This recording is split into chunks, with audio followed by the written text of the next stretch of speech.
ఉంచిన లారీతో ఉడాయించిన కొందరు దుండగులు నిర్జన ప్రాంతానికి తరలించి టైర్లు, డిస్కులతో సహా పలు రకాల విడిభాగాలను అపహరించారు.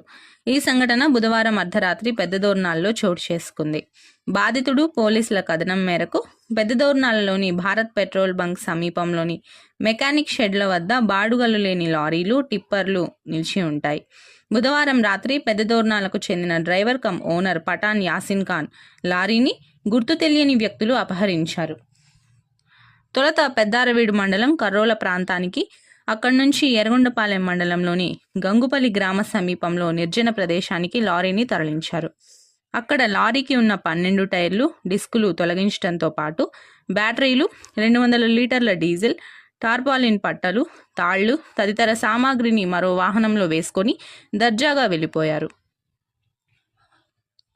కేవలం రాళ్లను మాత్రమే ఉపయోగించి లారీ 12 టైర్లు, డిస్కులు తొలగించిన తీరు చూసి పోలీసులతో పాటు మోటార్ ఫీల్డ్లో ఉన్నవారు విస్తుపోయారు. సుమారు 3 లక్షల విలువైన లారీ సామాగ్రి చోరీకి గురైనట్టు బాధితుడు పోలీసులకు ఇచ్చిన ఫిర్యాదులో పేర్కొన్నారు. లారీని దొంగిలించి తన జీవనాధారంపై దెబ్బ కొట్టారని యాసిన్ ఖాన్ విలపించడం అందరినీ కలిచివేసింది. లారీ చోరీపై కేసు నమోదు చేసి దర్యాప్తు చేస్తున్నామని ఎస్ఐ అంకమ్మరావు తెలిపారు.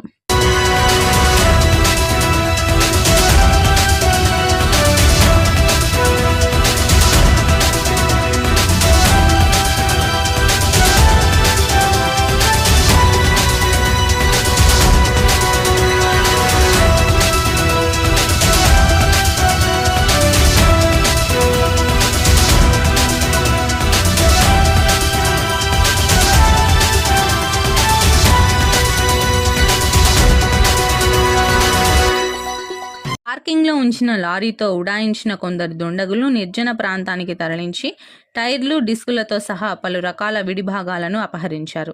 ఈ సంఘటన బుధవారం అర్ధరాత్రి పెద్దదోర్నాల్లో చోటు చేసుకుంది. బాధితుడు పోలీసుల కథనం మేరకు పెద్దదోర్నాలలోని భారత్ పెట్రోల్ బంక్ సమీపంలోని మెకానిక్ షెడ్ల వద్ద బాడుగలు లేని లారీలు, టిప్పర్లు నిలిచి ఉంటాయి. బుధవారం రాత్రి పెద్దదోర్నాలకు చెందిన driver cum owner Pathan Yasin Khan లారీని గుర్తు తెలియని వ్యక్తులు అపహరించారు. తొలుత పెద్దారవీడు మండలం కర్రోల ప్రాంతానికి, అక్కడి నుంచి ఎర్రగొండపాలెం మండలంలోని గంగుపల్లి గ్రామ సమీపంలో నిర్జన ప్రదేశానికి లారీని తరలించారు. అక్కడ లారీకి ఉన్న 12 టైర్లు, డిస్కులు తొలగించడంతో పాటు బ్యాటరీలు, 200 లీటర్ల డీజిల్, టార్పాలిన్ పట్టలు, తాళ్లు తదితర సామాగ్రిని మరో వాహనంలో వేసుకొని దర్జాగా వెళ్లిపోయారు. కేవలం రాళ్లను మాత్రమే ఉపయోగించి లారీ 12 టైర్లు, డిస్కులు తొలగించిన తీరు చూసి పోలీసులతో పాటు మోటార్ ఫీల్డ్లో ఉన్నవారు విస్తుపోయారు. సుమారు 3 లక్షల విలువైన లారీ సామాగ్రి చోరీకి గురైనట్టు బాధితుడు పోలీసులకు ఇచ్చిన ఫిర్యాదులో పేర్కొన్నారు. లారీని దొంగిలించి తన జీవనాధారంపై దెబ్బ కొట్టారని యాసిన్ ఖాన్ విలపించడం అందరినీ కలిచివేసింది. లారీ చోరీపై కేసు నమోదు చేసి దర్యాప్తు చేస్తున్నామని ఎస్ఐ అంకమ్మరావు తెలిపారు.